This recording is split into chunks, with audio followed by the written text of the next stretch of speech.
So can you just want to load that. This one.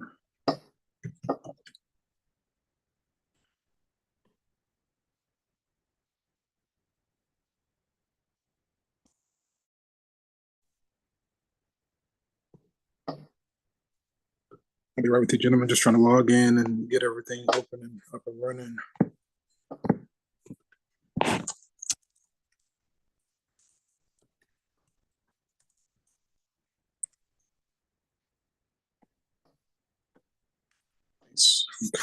Okay. Yo. Right, calculus.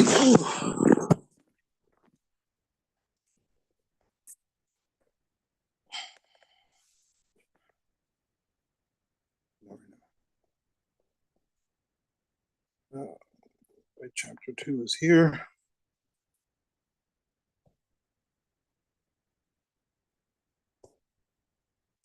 I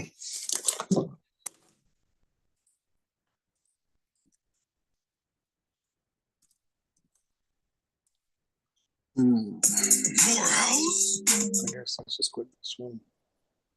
But I think a lot of times people understand the only thing different between me and we have 1.5.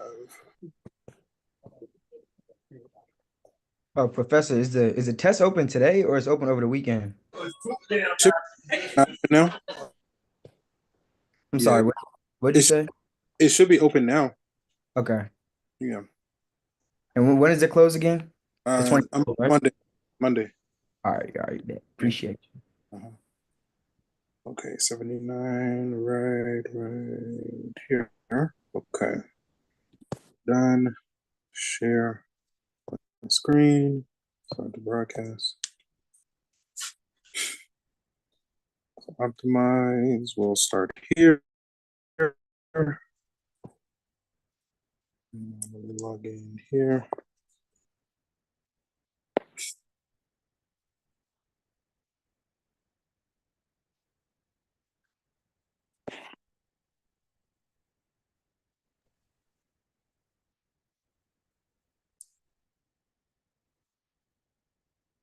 Okay. All right, gentlemen. So let me see. No real announcements. Like we just mentioned a moment ago, I think exam 1 should be available now, so I think it's been available since Sunday. So, it should be there. It's due Monday at the start of class. So, if you want up to 100%, submit it by then. After the due date, there's a late penalty. It's either 5% or 10%. I don't know. I hadn't checked it, but I know it's one of the two. So yeah, we just continue our review. I think last time we focused on chapter 1. So today we'll focus on chapter 2, and we'll start with question 79. Let's see. Right. So I turned the heater off and I was cold, but I'm trying to minimize background noise. Okay, let's see. So this question comes from section 2.5, question 49. Maybe that's life sciences. I don't know. The concentration of a drug in the body decreases exponentially after a dosage is given. In one clinical study, adult subjects averaged 12 micrograms per milliliter of the drug in their blood plasma 1 hour after 1,000 milligram dosage, and 5 micrograms per milliliter 7 hours after dosage. Assume the concentration decreases according to the exponential decay model. Find the value K and write an equation for an exponential function that can be used to predict the concentration of the drug. Let's see, T hours after 1,000, okay. Estimate the concentration of the drug 3 hours after 1,000, okay. And then to relieve a fever, the concentration of the drug should go no lower than 5 micrograms per milliliter. After how many hours will a 1,000 milligram dosage drop to that level? Okay. So concentration of the drug decreases exponentially. So let me start by getting a copy. And they said that we're going to use the exponential decay model. So I'm going to start there with the exponential decay model. Let me get a copy. And we're going to hop over to our note taker. And we'll start with the exponential decay model and see what can we fill in.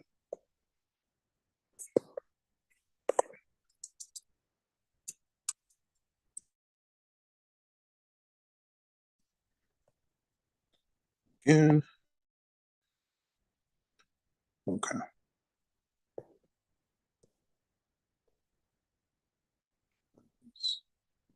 Oh, that's probably not charged. It should be charged from last time though.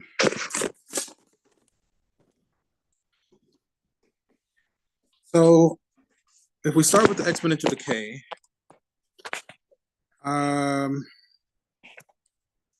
so we can do something like A of t equals A naught times e to the negative kt, okay?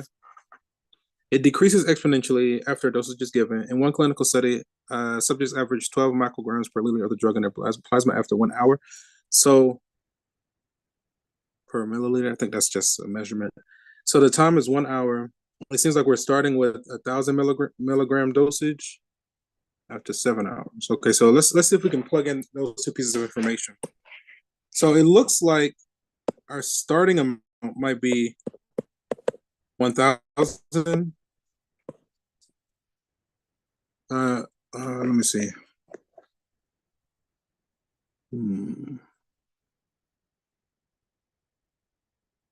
The milliliter is throwing me off. Let me think. Give me a moment. 1 hour.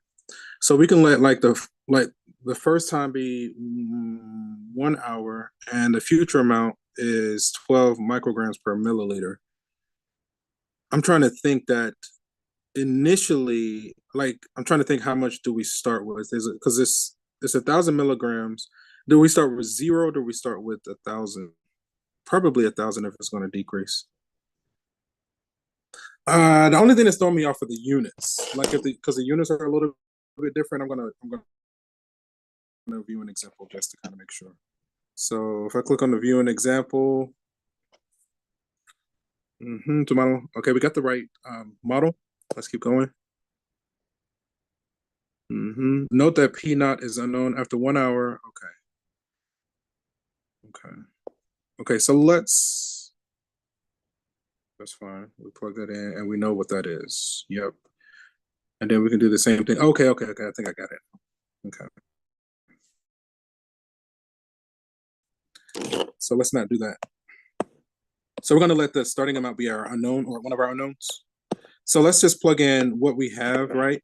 So we know that after 1 hour, where is it? 12 micrograms per milliliters after 1 hour. So let's plug that in. So we're going to have A naught e to the negative k. Now our t is a 1 there, so we don't have to write it. And the amount at that time is 12 micrograms per milliliter, right? And then they gave us a second piece of information. So again, we don't know the starting amount. We're trying to solve for k. And then it says after 7 hours. So that's actually going to be a 7k.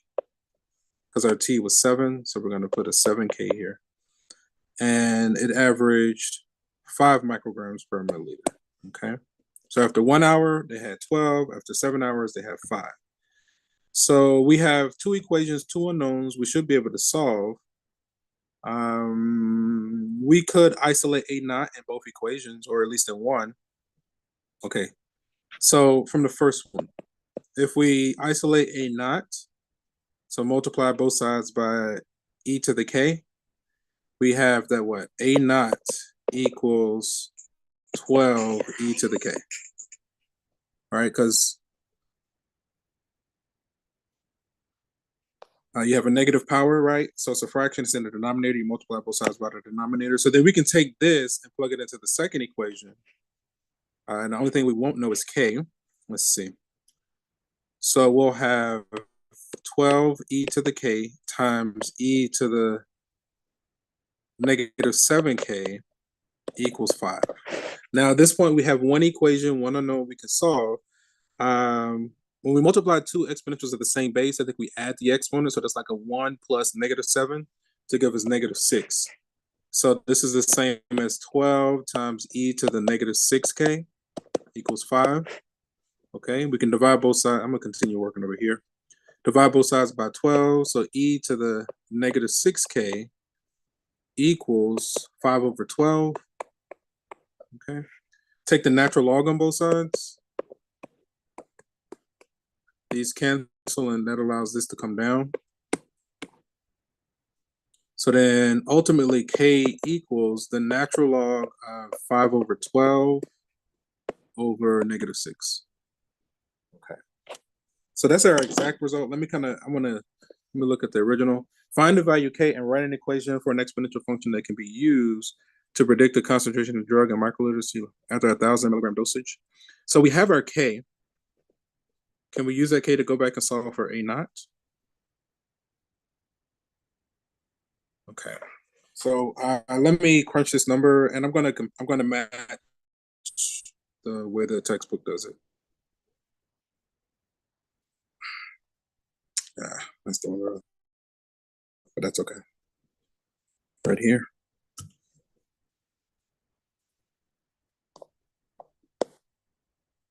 There we go.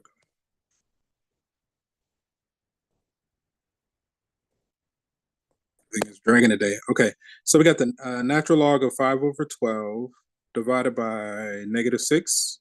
Okay, so we get this result for K.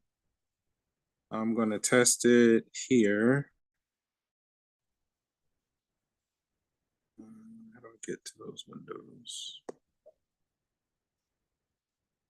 This one, full screen. And I need this one to break out. Okay. Round to 3 decimal places as needed. Did we lose our work? Looks like we lost our work. Okay.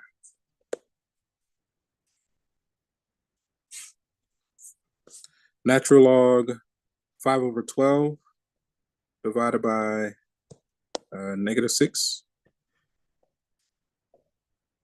146.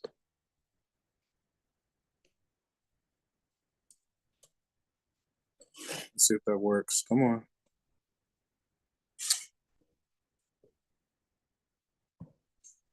146. Come on. All right.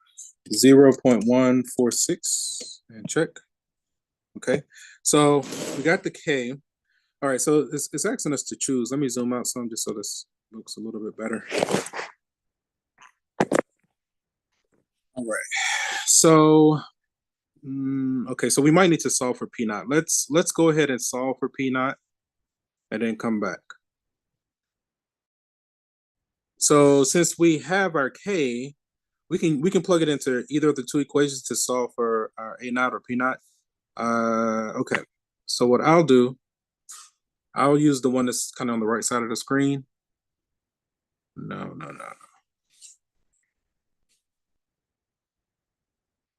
Yeah, that's fine. All right. Okay, so let's do 12 times E to the power of K, and I'm just gonna recall substitute the answer that we got, the previous answer, and so we get the 13.9 approximately, 13.9. So it's not A or B. 13.9. It looks like it's F. Because there's our K, there's the P naught or the A naught that we just found. So I'm gonna go with F. Check. Okay, so now we have our equation. So this tells us the concentration, right? Based on time after 1,000 milligram dosage is given. Okay. So then for part B, the concentration in the drug after 3 hours would be approximately. So basically let T be 3 into this model. Okay. So I'm gonna put it here. I'm gonna go to my Y equals. I'm gonna put 13.9 times E. Hopefully it doesn't mess up because we're rounding here. Negative 0.146 T. I'm gonna put an X here for that. And then I'm just gonna use this function. Okay. I want to evaluate that function when T is 3. 1 decimal place. It looks like it's 9.0. Or just 9 micrograms per milliliter. 9. Okay. After how many hours the concentrated drug will have dropped to 5 micrograms per milliliter? It seems like we want the future amount to be 5. So and we're solving for T.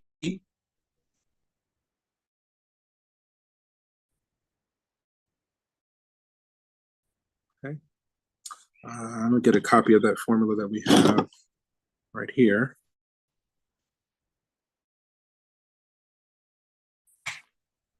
So again, we're using our model based on our calculations. We get a 13.9 e to the negative 0.146 times t.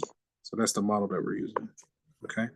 So then we want to see after how many hours would the concentration drop to 5 micrograms per milliliter. So we want the future amount to be 5. So we're going to say 13.9 e to the negative 0.146 t equals 5, right? We just set the right-hand side or the other side of the equal sign equal to 5. So then from here is algebra, okay? Divide by 13.9, we get this e to the negative this, nope. Right? It's going to be what, 5 over the 13.9? Take the natural log on both sides. So natural log of this, natural log of this, these cancel, and this comes down, okay? So then ultimately, the time should be the natural log of this 5 over 13.9 divided by this negative 0.146, okay? And this is an approximation at this point because I know with this model, we had to do some rounding. Okay. So let me actually do my calculation. Hopefully it doesn't lock us out. Sometimes when you take too long, it locks you out. 5 over 13.9, okay, divided by negative 0.146. Okay, that looks decent. How many hours? Approximately 7 hours. Let's see if that works. It should work. 7 hours. Yeah, once we have the original, then it's like it's kind of gravy from there a little bit. Okay. I feel like there should be questions, but you know, that's why this is a recording. I try to encourage everybody. Yeah, the day is cool.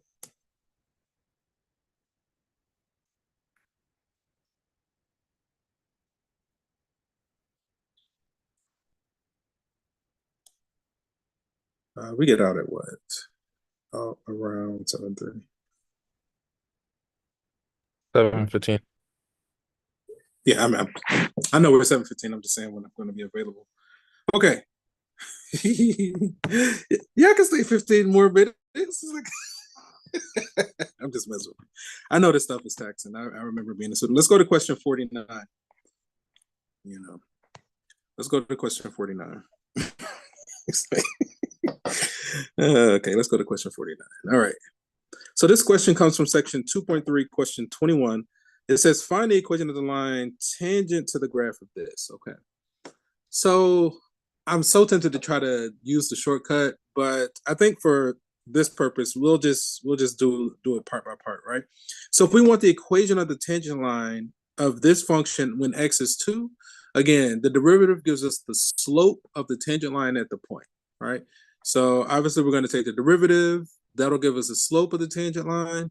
So we'll have a slope and a point. Then we use y equals mx plus b, or use college algebra to find the equation of the line. I think there is a formula that takes you straight there, but this works as well, what we're doing. And I feel like it's a little bit easier to grasp conceptually. As long as you get the main thing that the derivative is the slope of the tangent line, then the rest kind of flows from there. All right, so let me get a copy like this.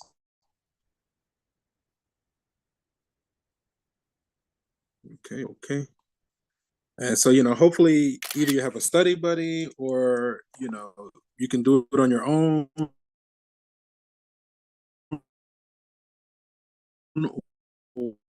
or you're helping somebody else, or you've linked up with a tutor, or hopefully between one of those sources, something is clicking them. Okay. So let me kind of start by getting a copy of the original. We have this f of x, come on, equals the natural log of x quantity cubed, okay?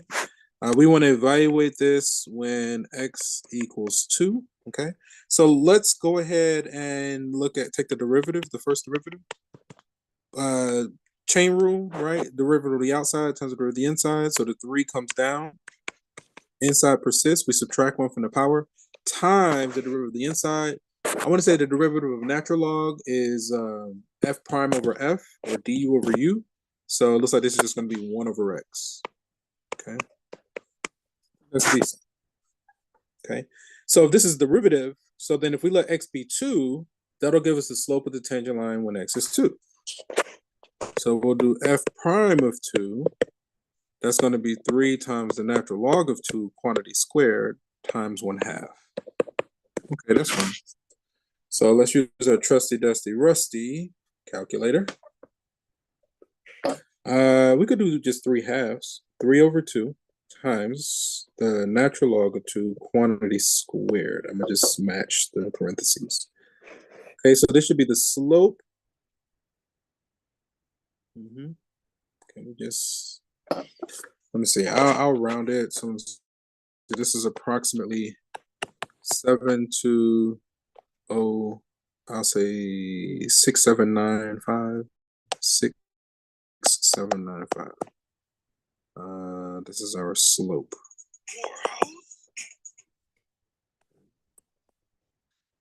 Okay, so then if we want the equation of the tangent line, I'll get rid of this. Well, we can do y equals mx plus b. So when x is 2, we do need the corresponding y from the original. We got our slope. X is 2. Okay. So I'm going to kind of do it like this. So then b is going to be equal to, I'm just going to reference this as star. So, okay, y. I'm going to do it in one go. So I'm going to evaluate f of 2 minus star times, or 2 times star, right? Because x is 2 and star is our slope. And then in my calculator, I'm going to try to keep it exact. If you were crunching numbers, you kind of want to write out the long decimal every time until you get to the very end. If you want to only try to round at the very end. Okay. So then over here, let me see. Right there. I'm going to clear this out because it's from the previous example. First, I'm going to put my f of x, which is parentheses, the natural log of x quantity cubed. Okay. What else do I need? Star f prime of 2. I'm going to go ahead and put a copy of my derivative here as well to call on as a function. So the derivative we got was 3 over 2 times what? Natural log of 2 quantity squared, natural log of 2, nope, natural log of, let's put 3 over x. So there's 3 over x times the natural log of x quantity squared. I'm going to leave it as a function, x quantity squared like this, okay? So we have a copy of the original function, we have a copy of the derivative, and then we're going to plug it into this guy that we have over on the right to find our b. Trying to keep it exact. I think we can do it. Okay. So if we want b, we can do something like we call on the original function, evaluate it when x is 2, minus 2 times, what is that? F prime of 2. So I'll say times, we want to call on the second one the derivative when x is 2, okay? So this will give us an approximation for b. And I'll go ahead and pull my approximation for my slope, which is f prime of 2. So I'm going to get rid of all this other stuff.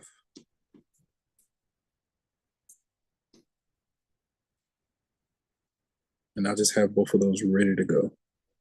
Okay. So we got the slope there. We have our y. So then the equation of our line is going to be y equals mx plus b. The b is the first one. Okay. I think we're ready to rock and roll.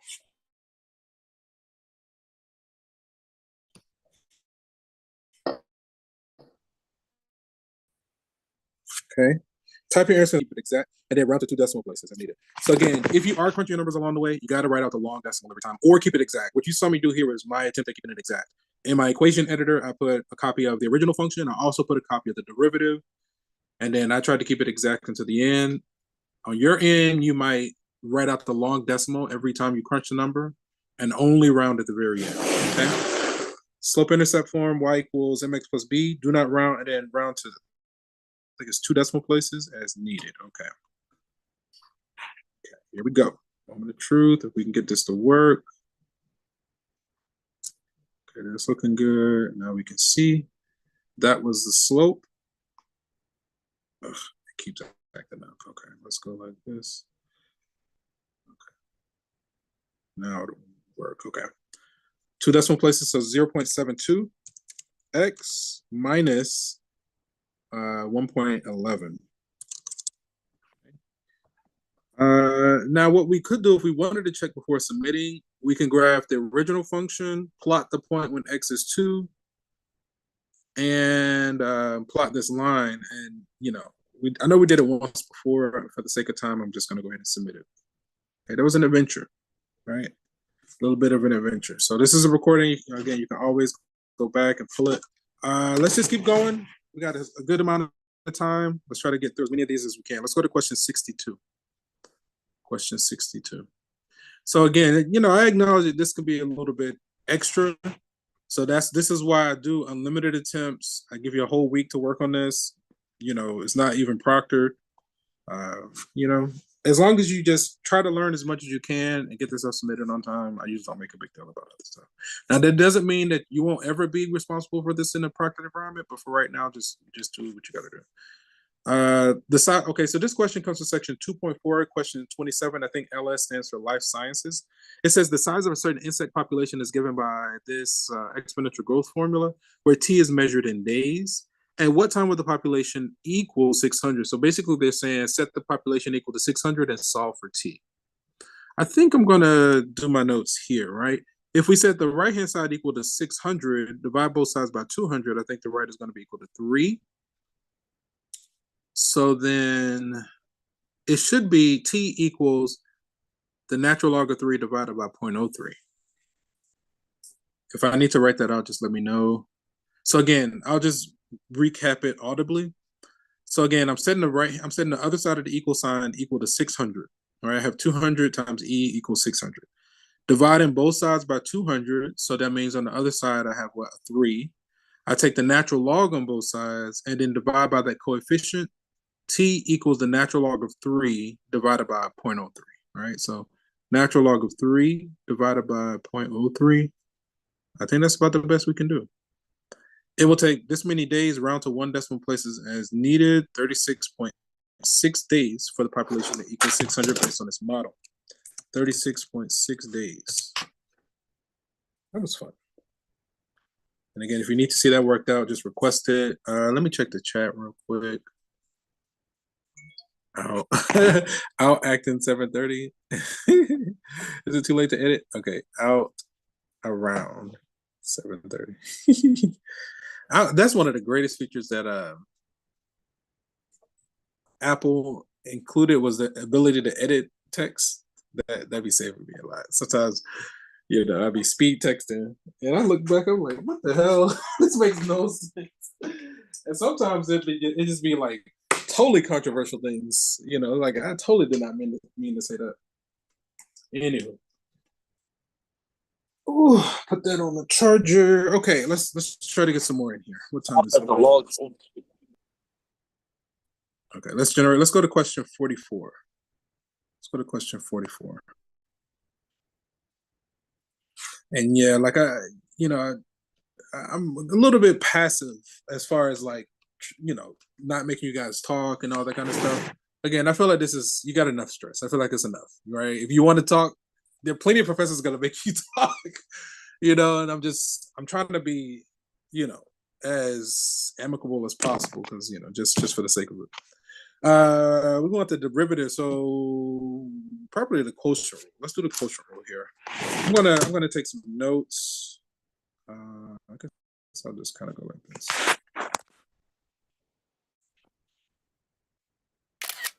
Getting a copy.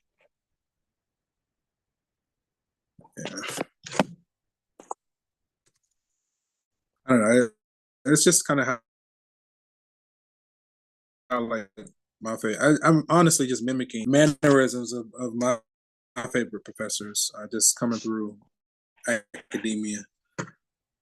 you know, obviously we weren't remote or anything like that, but like my favorite professors, they would do things like you know, our exams were proctored, you know, you'd be in there with paper and pencil, your calculator, and then they would give you a study guide, and oftentimes, you know, the exam was not a carbon copy, but close. Like if you at least knew the study guide, you at least had a good idea what was going to be in the exam. And then a lot of times the exam was just, it was the same as the homework, just with different numbers. And it's just really just trying to measure to see, did you at least go through the homework? Now, some professors, oh my God, you can do all the homework, know everything on the study guide. You get on the exam, you're like, what the fuck is this? Oh man, those were nightmares. You just, I mean, and I get the concept, but man, that was really irritating. So anyway, may do whatever. Okay, so here, you know, and that's a viable tactic. Like, there's nothing wrong with it. It's just as a student, and it's like driving nuts. Okay, so we want to use the quotient rule here, right? Low D high minus high D low over low low, right? I'm just gonna do it. I'm not gonna write it out. So let me see. My dy by dx. Come on. Dy by dx. So the bottom times the derivative of the top, I think we just said in this case is going to be 1 over x. So the bottom times the derivative of the top minus the top times the derivative of the bottom all over the bottom squared. So x to the 9 quantity squared. Okay, that's fine. All right, so this x turns this guy into an 8. Let me see. We can factor out x to the power of 8 from both terms. Like we can factor out 8x's from here and here. 18. So I think this is going to turn into a 10, right? Because it's 18. We got to say 8 minus 18 is going to be a 10. It's going to be 10 left over. Okay. So then looks like we have 1 minus 9 natural log of x over x to the power of 10. Okay, we can go with it.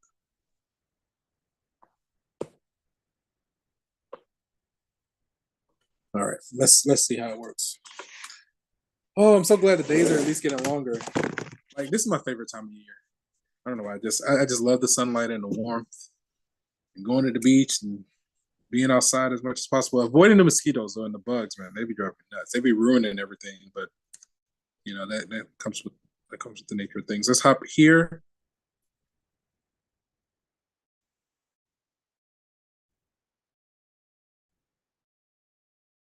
I think it's this one. Let's go. Come on. There we go. Do we need to? I guess we got to change the zoom or something. Let's go like this to help it out. Okay. Okay. All right. So let's do our fraction. 1 minus 9 times the natural log of x over x to the power of 10. Some fingers. Nice. Awesome sauce. Okay. That one took 5 minutes. Let's generate. Let's go to question 66. Okay, right here. Right here. There we go. All right. So let me zoom in just a little bit. Yeah, I think that's decent. That's fine. So the rumor, people who study math get scholarships. It spreads within a technical high school. Data in the following table shows a number of students who have heard the rumor after T days. Okay. Use regression to fit a logistic equation to the data. Okay, I think we need to use our calculator. A regression model, logistic regression. Okay, let's see if we can do this. I think we can do this. So if I go to my stats, I go to edit. Wait a minute. What if you don't have that? Let me see. Let me see what the book is doing. I want to view an example. In a graphing calculator. Yeah. Okay, that's fine. That's what they're recommending. I've seen where you can also probably do this in Excel. Like if you get a copy of the data, do a Google search for a logistic regression model in Excel or numbers if you're on an Apple, on iOS or whatever. And you know, it can do it as well. But let's get it here. So then 1 through 12. Okay. Let's see. Right here. 1, 2, 3, 4, 5, 6, 7, 8, 9, 10, 11, and 12. Okay. 1, 2, 1, 2, 4, 1, 2, 4, 6, 12. Let's do those. 1, 2, 4, 6, 12. Okay. 18, 21, 23, 18, 21. Back up. 18,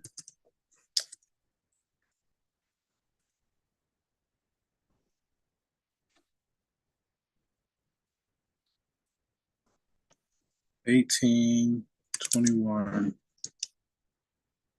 23, 25, 27, and double 28. 25, 27, and double 28. It's okay. All right. So let's go back to the home screen. I'm going to clear all this out.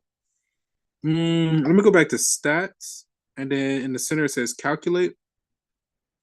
Linear regression. What kind of regression? Logistic. We want a logistic.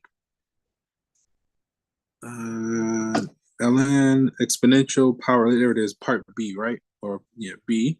So we're going to go to logistic. Hit enter. You see the model here on the left. So this should give us A, B, and C. It should give us 3 parts, right? Stat.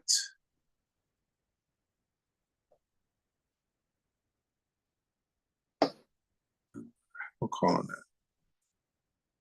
Test. New. Okay, I'm gonna just hit enter. So again, we went to the stat and we put the data into the stat. And then I went back to stat and went to the center to calculate. And at the second from the bottom was logistic. It's still doing the calculations. So I'm just kind of buying time. Hopefully it should work. I don't see why it wouldn't.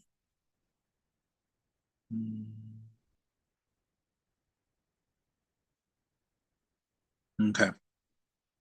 Okay, so it shows us the model, right? It's doing C over 1 plus A times E to the power of negative BX, okay? All right, okay. So A, B, and C, okay. So our A, it says round to 3 decimal places is needed. 856, 54.856, 54.856, okay. B, 736, 736. Can we just hit tab? No, that's all right. And then C, 789, so 79, 20, 27.79. Oh, come on. 27.79. 27.79, I think. Let me check it one more time. Yeah, because it would have been 78. The 9 rounds up. Okay. Okay. Okay, let's check. Nice. Estimate the limiting value of the function. At most, how many students will hear the rumor? According to the logistic equation, at most blank students will hear the rumor. I think the limiting factor is the C at the top. It's either 27 or 28. Round to the nearest whole number. So let's say approximately 28 students. Let's go with limiting factor. I think that's 28. Okay, so again, that was basically C. Graph the function. Okay, we can. Well, we could look at the graph here. We would have to.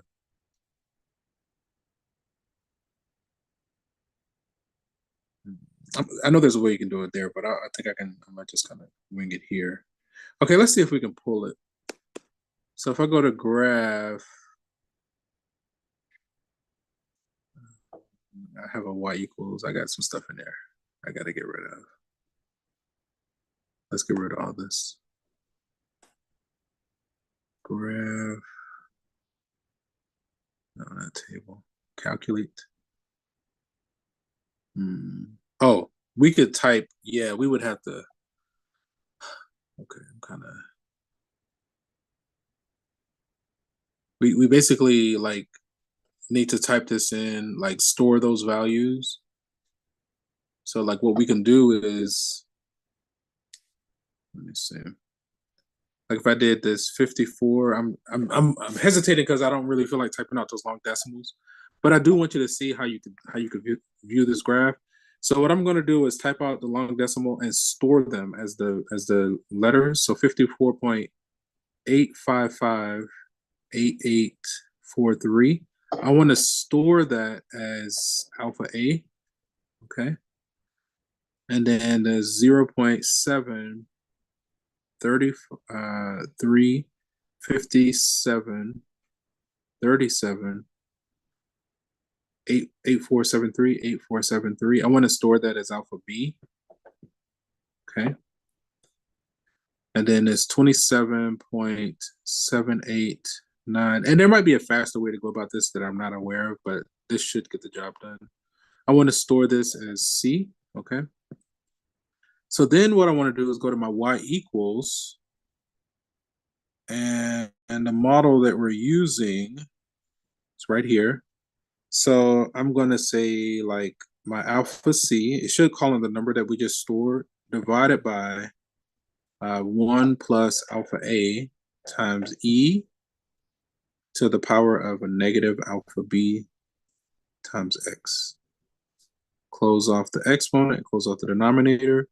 And again, so because we stored those values for A, B, and C, it should put it into this, and then we just need the proper window.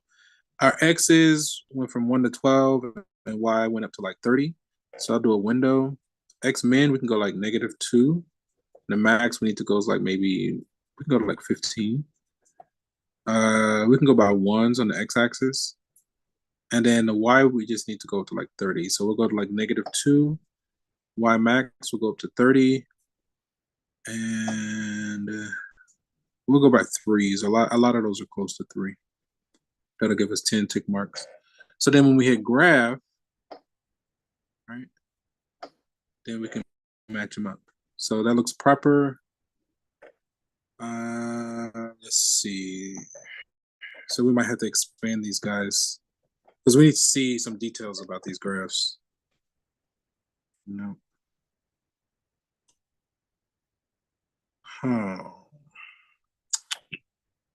Okay, we need some information on these graphs. Okay. Graph the function choose to correct. Each viewing window has a horizontal axis from 0 to 13 in increments of 1 and a vertical axis from 0 to 31 in increments of 5. Actually, you know what? Let's just go ahead and match it since they gave us that information.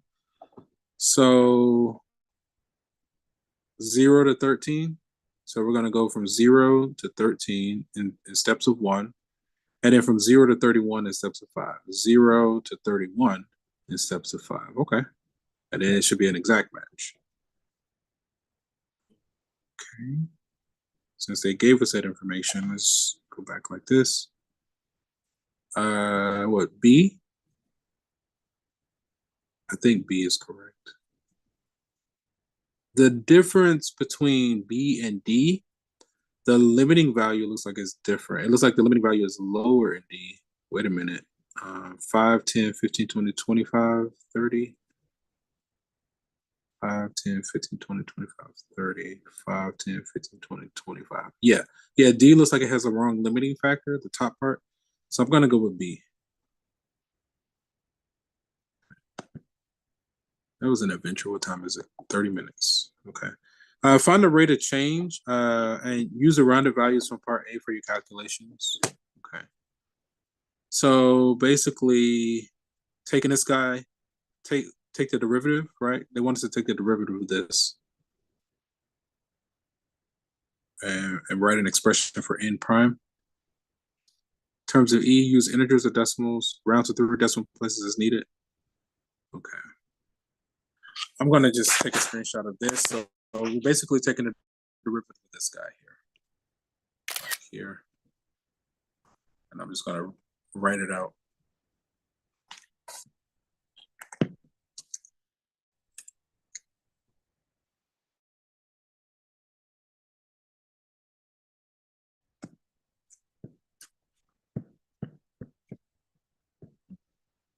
Oh wait. Yeah. I think we just need to do it manually. Okay. Now I know the TI-89 can like do derivations. This one can't. I think the TI-83 plus, it can evaluate the derivative, but I don't know that it can like actually find the derivative for it. Okay, so I mean we can do the quotient rule. It should be okay. So then our derivative, the bottom, which is this. I'm using the rounded results because that's what they said. We can use the rounded results. So that's the bottom times the derivative at the top. The derivative at the top is going to be 0. So all of this is gone. Okay. So the bottom times the derivative at the top minus the top. I'll keep working over here. The top is this times the derivative of the bottom, right? So the derivative of the bottom, the first term is gone. The derivative of E is itself times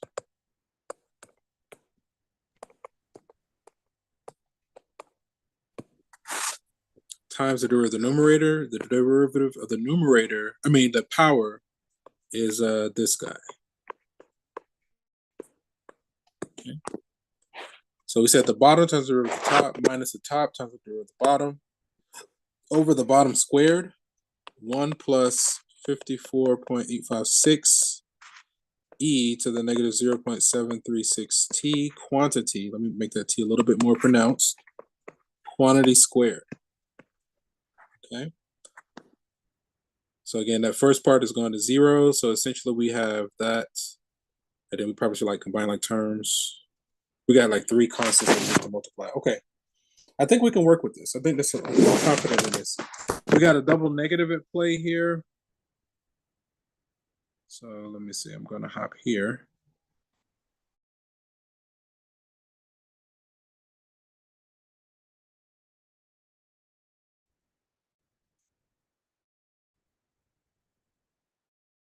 Like this. Come on, you can do it. Okay. I think I need to zoom out. So.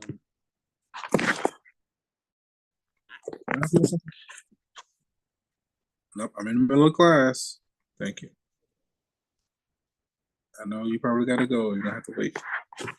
All right. So let's see. Our numerator. Okay, I think we need to multiply those out.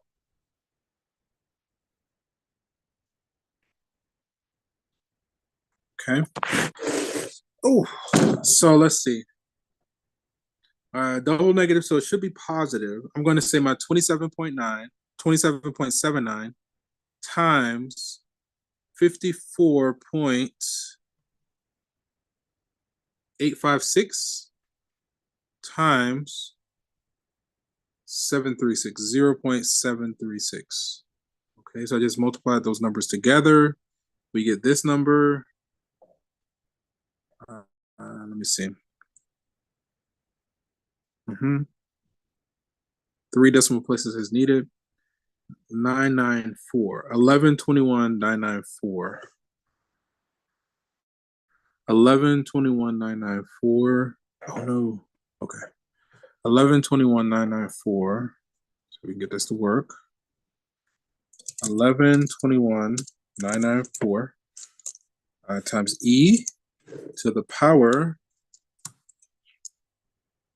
negative 0.736 t. I think that's decent. The bottom, I'm just going to leave it as 1 plus 54.856 times e to the power negative 0.736 t, and then we're going to say quantity squared. So right here. Oh, I hope this is right, because if it's not, it's going to be a pain. Cross the fingers, and God is good. All right. So, okay, what's the time? We got a solid 20 minutes. Find the limit as t goes to infinity. Okay. Round to the nearest integer. Okay, so as time runs off to the far right, if we kind of are here, so notice that this exponential has a negative power. That means it's a fraction, right? So we're going to have a fixed numerator over an ever expanding. What's the people study?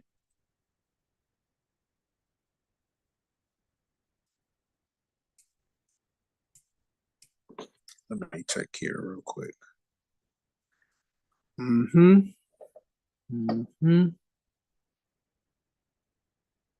Is it zero? It looks like it's zero.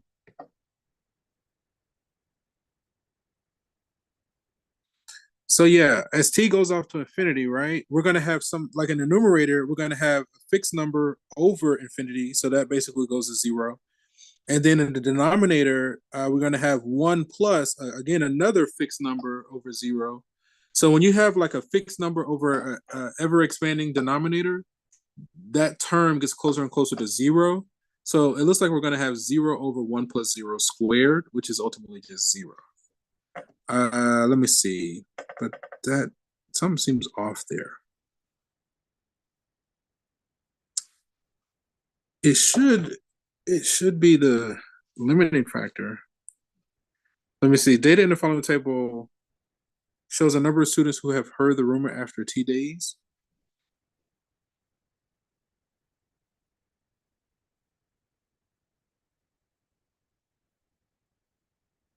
That should be 1 over. But I think because that coefficient is smaller than 1,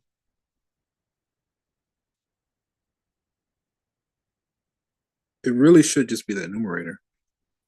All right, I'm going to play around with that numerator. That's the one that's. Give me a moment, because those are going to behave the same way.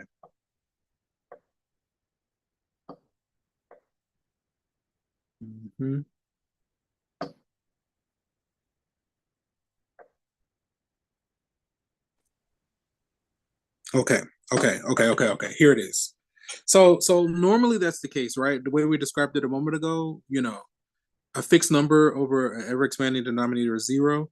But because that coefficient in the power is less than 1, right? So when you have like a number less than 1, like a number between 0 and 1 times a really big number, no, that's not doing it either. That's not doing it. It's not behaving the way I'm thinking. Because part of me feels like it should just be the numerator. Okay, so before I submit that, I'm going to, because I'm struggling because that coefficient is less than 1. It's kind of throwing me for a loop a little bit there. It's either going to be 0, which doesn't make sense. That's why I'm pausing, because after it really should be the limiting factor, which is the numerator. It really should be 1122. As t goes off to the far right, it should be 1122. But I'm not getting the numbers to work out like that. For it to be 1122, that e term would have to be a 1 in the top and a 1 in the bottom.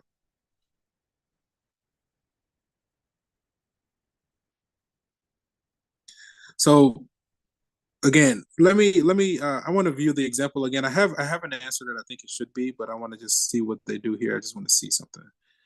I want to kind of go towards the end. Right there. Okay. Oh, n of t. Okay, I think I'm using the wrong formula. Okay, that's why it's not working. I think I'm using the derivative. No, that's what they want. Okay, so yeah, I am getting 0 there. 0 does work. Okay. So the slope, yeah, it tends to 0, right? So I think the original thing that we said kind of works, right? Because again, that's n prime. So as t goes off to infinity, the numerator tends to 0, the denominator tends to 1. So then 0 divided by 1 is ultimately 0. So let's go with 0 here, and then if it doesn't work, we'll figure it out. But I think 0 for this one. Okay, and then so this is the slope of the tangent line as the rate of change, right? So as you let time run off, forever, in the limit as t tends to infinity of n prime means that as time goes off to the far right or goes off to positive infinity, the rate of change of people that are gathering this rumor is tending towards zero. So it's not changing anymore. In other words, like the system is saturated, everybody's heard the rumor, right? So there's nobody new to hear the rumor. That's essentially what it's saying. Okay, so our original thought process, the original thought process was correct. Again, I forgot that we were working with n prime and not n, right? Okay, after a very long time, the number of students who hear the rumor will remain constant. Okay, as time goes, the number of students who heard the rumor, no, it's not. It's not C. The number of students who heard the rumor will increase. No, it's not D. Eventually, everyone will have heard the rumor. It could be B. After a very long time, the number of students who heard the rumor will remain constant. Is the rate of change? And again, one conclusion that we got was that basically everybody's heard the rumor, so there's nobody new to hear the rumor. I'm going to go with B. I'm going to go with B there. So that should be A. If it's not A, then we just got it wrong. Okay. Oh man, I was ready to do my limiting factor. We got time for at least one more. Let's do one more. So I'm going to look at the result. After a very long time, the number of students who heard the rumor will remain constant. That's fine. That's fine. Okay. Yeah, so we're gonna let that be. Okay, let's do one more. I know that one was a little bit dicey. We eventually got it though. Generate this. We'll let this be the last one. 83. Let's go to question 83. Ho ho ho! Then my weekend starts. Turn my brain off. At least until I want to use it again. For the scatter plot on the right, determine which of any of these functions might be used as a model for the data. It looks like the data is approaching the x-axis, like as if the x-axis were a horizontal asymptote. If the x-axis were a horizontal asymptote, then that means we would be working with an exponential function, and it looks like it would be exponential decay. So then exponential decay looks like second row right. Let's go with exponential decay, which should be D. Looks like it's D as far as our option choices. Let's go with D. Oh, that was it? Oh no, we gotta do another one. No, that was too easy. Generate. All right, this will be the last one, maybe, if it's not too quick. Let's go to question 15. I was all geared up to like go into deep thought. Let's see. Solve for T. We've done this today several times. Take the natural log on both sides. Then we have 3t equals the natural log of 800. So ultimately, t equals the natural log of 800 divided by 3. Natural log of 800 divided by 3. Okay. 3 decimal places, 228. 22228. Did you all get to see Captain America? Not yet. Yeah, I'm not gonna go into it. I know it's still early. It just came out this weekend. I've definitely seen it twice already. Not that it's that good. I just because I could really. This might be it. Question 93. Because we got a good amount of time. Let's go to question 93. Take the derivative chain rule. Yeah, exponential, right? Okay, yeah, this one is a little bit interesting. Yeah, we're gonna work on this one. Let's do one more. Cents. Let's get a copy. Let's see, like here. This will probably be this will be it. This is gonna take me a few minutes.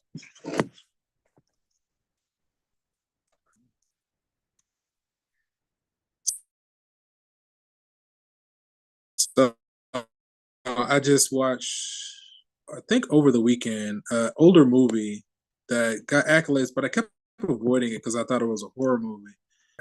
So I finally sat down and watched on Netflix this movie called Parasite. So if you haven't seen it, I would encourage you to watch it. It was an interesting. The most challenging thing about the movie though is because it was all subtitles, so that takes a little getting used to. But if you haven't seen Parasite, definitely check it out. It was an interesting movie. If you can. Okay. So with this one, this is the derivative of a general exponential. So it parallels the derivative of e to the x with one caveat, right? So then when we go to find dy by dx, or the derivative of exponential is itself. So it's going to be 11 to the power of x to the power of 5 plus 4 times the derivative of the power. So the derivative of that power is just going to be what, 5x to the power of 4. And then because the base is not e, we also have to say times the natural log of, not e, but the natural log of 11. Normally, if it were base e, natural log of e is 1. We don't even see that last factor there. But because the base is 11, this is how we account for that base not being e. Okay. Yeah, that's essentially it. So I'm just gonna rearrange it as, honestly, it's kind of fine the way it is.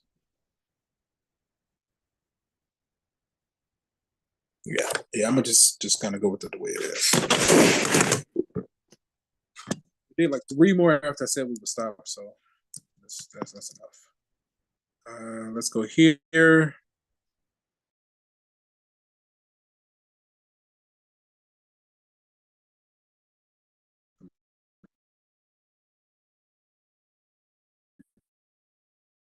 Just check real quick. Hey, somebody called me. Come on, let's zoom out some. That'll help it. Come on, one more. Okay. All right. Let's submit this result. So I'm gonna just type it the way I have it written. I'm gonna do my double parentheses. Come on. 11 to the power of x to the power of 5 plus 5. 11 to the power of x. Nope. X to the power of 5 plus 5. No. Yeah. Wait a minute. No, that should be a 4, right? Yeah, because you need a copy of the original. Let me fix that over here real quick. That's supposed to be a 4 right there. Yeah, right here. I think that's supposed to be a 4.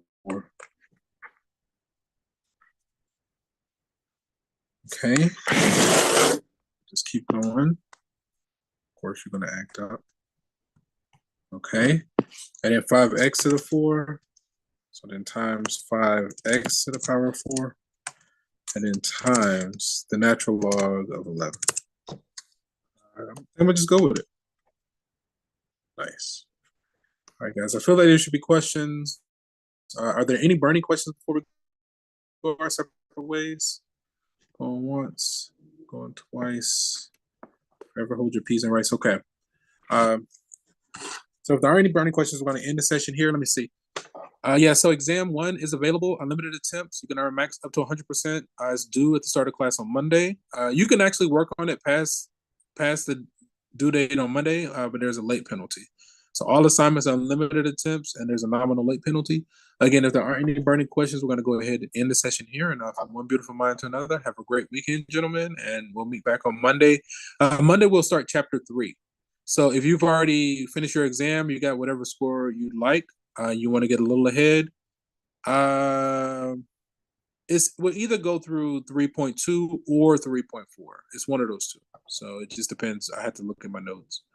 So if you at least want to get through 3.2, that's a good place to stop for Monday at least. Possibly 3.4 by Wednesday. All right, gentlemen. Have a great weekend, and I'll see you Monday, same time, same place for the next installment. Peace.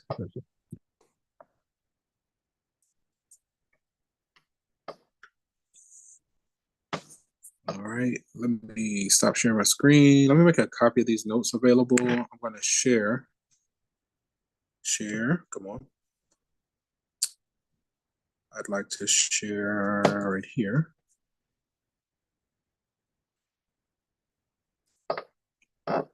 This is the spring traditional calculus Notes. Updated daily. Did we get the one from yesterday? Yes. So choose this folder and upload. All right, guys, and now I'll go ahead and update the attendance as well. All right, guys, have a great weekend. So, chat.